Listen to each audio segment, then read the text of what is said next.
নমস্কাৰ, আপোনালোক সকলোকে থ্ৰী ছিষ্টাৰ ব্লগলৈ স্বাগতম জনালোঁ। আজি আমি আপোনালোকৰ ওচৰত এটি সৰু ৰেচিপি লৈ আহিছোঁ। আশা কৰোঁ আপোনালোকৰ সকলোকে ভাল লাগিব। এই ৰেচিপিটোত কি কি সামগ্ৰী লাগে মই আপোনালোকক এবাৰ দেখাই দিছোঁ।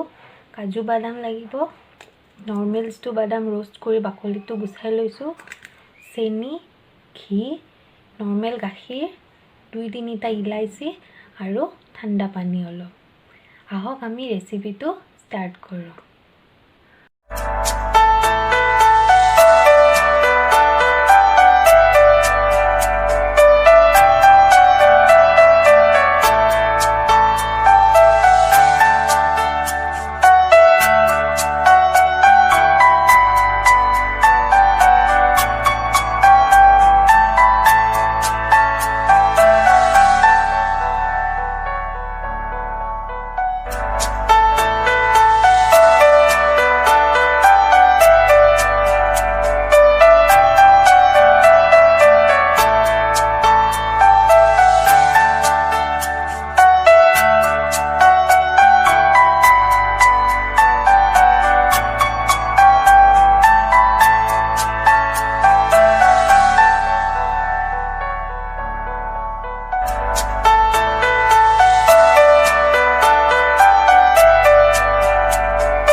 এয়া আমাৰ একদম চিম্পল ৰেচিপি তৈয়াৰ হৈ গ'ল।